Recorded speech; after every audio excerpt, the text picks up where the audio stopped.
एक महान योद्धा और पारंगत धनुर्धर होने के बावजूद भीलपुत्र एकलव्य महाभारत का एक भूला बिसरा अध्याय बनकर रह गया। महाभारत की गाथा व्यापक है।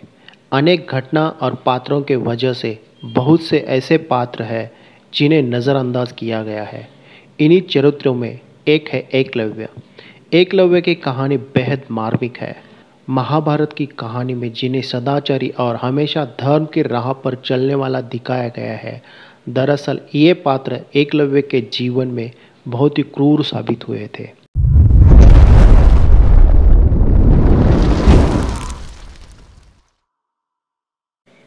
नमस्कार दोस्तों, कैसे हैं आप? स्वागत है आपका हमारे अपने चैनल द एशियंट वर्ल्ड में। आज के वीडियो में हम बात करेंगे महान धनुर्धर एकलव्य की। दोस्तों, वीडियो को आगे बढ़ाने से पहले आप वीडियो को लाइक करना मत भूलिएगा, और अगर आप चैनल पर नए हो तो प्लीज़ सब्सक्राइब द चैनल और नीचे दिए गए बेल आइकन को प्रेस कीजिए ताकि हमारी नई नई कहानी की नोटिफिकेशन आपके पास आती रहे।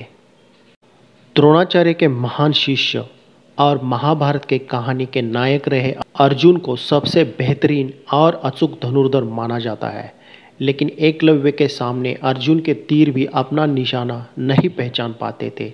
एकलव्य की यही काबिलियत उसके लिए सबसे बड़ी दुश्मन साबित हुई। एकलव्य की जीवन गाथा पर गौर करें तो वो एक बहुत ही बेहद मार्मिक जीवन गाथा है।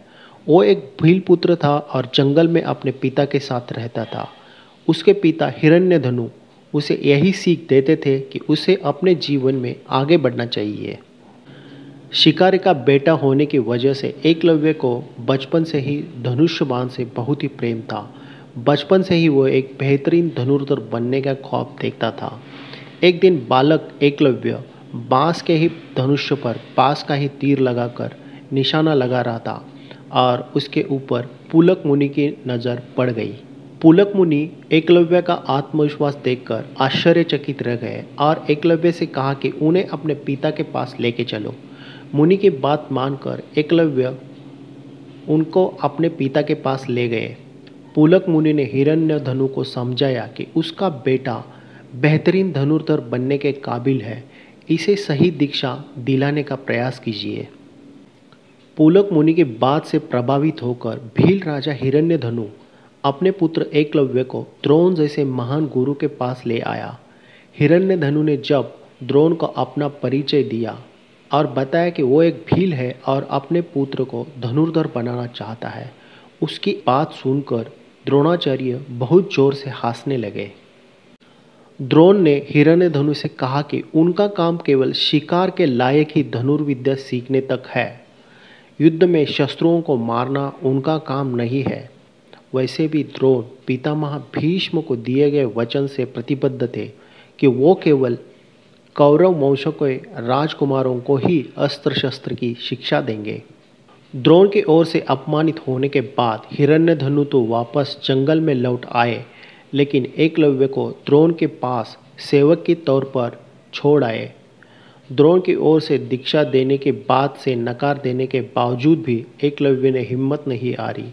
वो द्रोण के पास सेवक के भांति काम करने लगे। द्रोणाचार्य ने एकलव्य को रहने के लिए एक झोपड़ी दिलवा दी। एकलव्य का काम बस इतना होता था कि जब सभी राजकुमार धनुर्विद्या का अभ्यास करके चले जाए, तब सभी बाणों को उठाकर तरकश में डाल देना। जब द्रोणाचार्य कौरव राजकुमारों को अस्त्र शस्त्र चलाना सिखाते थे तो एकलव्य वही छुपकर द्रोणाचार्य की सब बातें सुनता था और याद करता था। अपने कबीले का राजकुमार होने के बावजूद भी एकलव्य द्रोण के पास एक सेवक बनकर रहने लगा। एक दिन अभ्यास जल्दी खत्म होने के बाद सभी राजकुमार चले गए और एकलव्य को धनुष चलाने का मौका मिल गया। लेकिन अफसोस की बात यह है कि उसका अचूक निशाना दुर्योधन ने देख लिया और दुर्योधन ने ये बात द्रोणाचार्य को बता दी। द्रोणाचार्य ने एकलव्य को वहाँ से चले जाने के लिए कहा। हताश निराश एकलव्य घर की ओर चलने लगा, लेकिन रास्ते में एकलव्य ने सोचा कि वह घर जाकर भी क्या करेगा, इसलिए बीच में ही एक आदिवासी बस्ती में ठहर गया। उसने आदिवासी सरदार को अपना परिचय दिया और कहा कि वह यहीं रहकर धनुर्विद्या का अभ्यास करना चाहता है। ये बात सुनकर सरदार ने प्रसन्नतापूर्वक एकलव्य को अनुमति दे दी।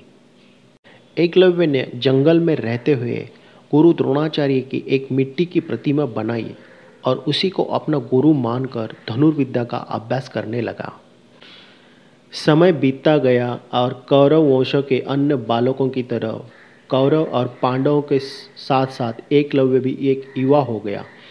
द्रोणाचार्य ने बचपन में ही अर्जुन को यह वचन दिया था कि उससे बेहतर धनुर्धर इस ब्रह्मांड में दूसरा कोई नहीं होगा। लेकिन एक दिन जब द्रोण और अर्जुन दोनों की एक गलतफहमी दूर हो जाती है, जब वह दोनों एकलव्य को धनुष चलाते हुए देखते हैं। एक दिन की बात है, एकलव्य धनुर्विद्या का अभ्यास कर रहा था और एक कुत्ता बार बार भौंककर उसकी एकाग्रता में भंग करता जा रहा था। एकलव्य ने अपने तीरों से कुत्ते का मुंह कुछ इस तरह बंद किया कि कुत्ते को जरा भी चोट नहीं पहुंची और कुत्ते के मुंह से रक्त की एक बूंद भी नहीं निकली।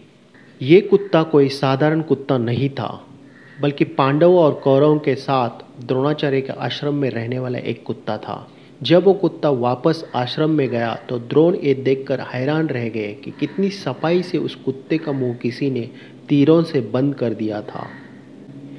कुछ देर के बाद ये ढूंढते हुए कि ये तीर किसी ने चलाया था, द्रोणाचार्य, अर्जुन, युधिष्ठिर समेत दुर्योधन सहित कई सैनिक एकलव्य के पास पहुंच गए। एकलव्य ने जैसे ही द्रोणाचार्य को अपने समक्ष देखा तो उसने जाकर उन्हें प्रणाम कर दिया। गुरु द्रोण ने क्रोधित होकर पूछा कि किसने राजकुमारों के कुत्ते का मुंह इस तरह बंद किया है और उसे कष्ट पहुंचाया है।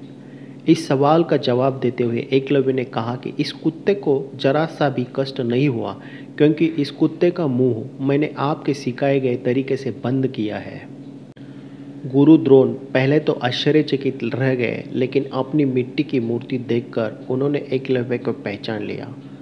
अर्जुन अपने गुरु द्रोण को देखकर कुछ ऐसे हंसने लगा, क्योंकि उसके सामने उससे बेहतर धनुर्धर खड़ा था।